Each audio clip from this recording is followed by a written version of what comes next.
Bingos are really fun. What are bingos in a gaming context? Well, it is the principle of taking a bingo card filled with various objectives which usually are in context to whichever game you are playing. In our case, Breath of the Wild. When an objective is fulfilled, the field is filled up and you want to get one line, whether it be horizontal, vertical or diagonal, to be filled up. Once that's done, bingo! You won! Now there are many variations of bingos, some simple ones being double, triple or lockout, which change the goal, but the principle remains the same. If you go on bingosync.com, which is where you will generate your bingo card for the sake of this tutorial, you can see how many possibilities you can get, all of that considered. Either way, now we shall assume you've got your bingo card generated, you want to get started, but you don't have a file to actually start off from. This is where this video comes in. So let's quickly go through the conditions for a bingo file to be created. Firstly, just as a note, you definitely want to create a new profile dedicated to bingo, since Breath of the Wild allows for only one save file, both for Switch and Wii U. Either way, now we shall start. Now the bingo itself will start off on top of Temple of Time at the moment right after you pick up the paraglider from the old man, meaning that setting up the file will mean completing the Great Plateau. Now if it was just that would be pretty simple. But then comes the second condition that is vital for the file to be valid.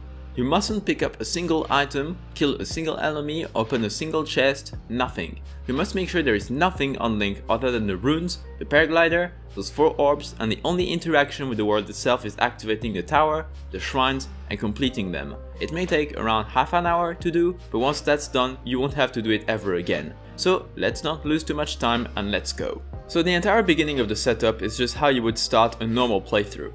Pick up the Sheikah Slate and open that door and go to the tower. The only thing once again that you have to remember is that you can't open those chests or pick anything up, nor can you go and try kill any enemies on the way, though to be honest, since you don't have any weapons you can't really do that. Then, once you have reached the tower and activated it, you go down, as you would do in a casual playthrough.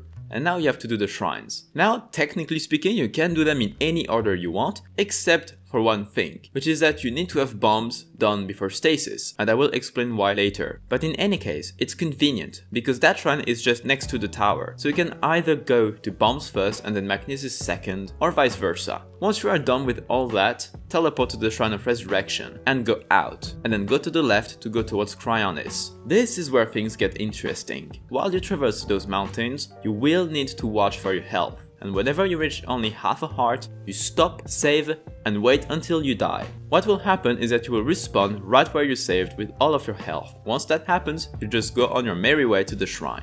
Now, in terms of the way to the shrine itself, after you left again the Shrine of Resurrection and climb up there, you keep going forward in that direction. Then, do not go down the slope right now as it will get cold otherwise. Just walk along the path. Once you are in front of the bridge, go down and use magnesis to create a path. Then, try and climb that wall as fast as you can. Then, just go to the shrine, do it, and once you are out, go down that slope and take your time going to stasis. Once again, just take whichever general path makes you more comfortable. All you have to remember is that every time you reach half a heart, you must save and wait until you die in order to get all the healing and not pick anything up. Once you reach stasis, you enter, grab the rune itself and then keep going as intended. But then you reach this point. The intended way is that you are supposed to grab this hammer to hit the boulder with stasis so that it goes out of your way. But obviously we can't do that.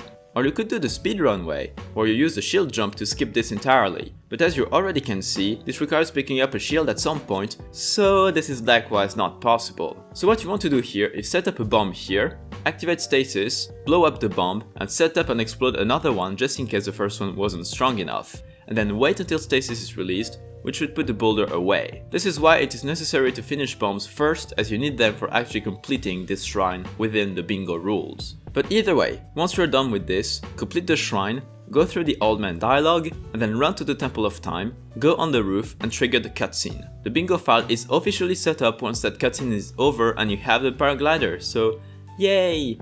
There you go, your bingo file is ready. You can just manually save now. However, there are still a couple things to consider. First off, see how Link's health is at this point. If you are not at full health, make sure you have saved, jump off the Temple of Time, which will therefore kill Link, and make him respawn at the last save with all the hearts. You can now save again, with the full health.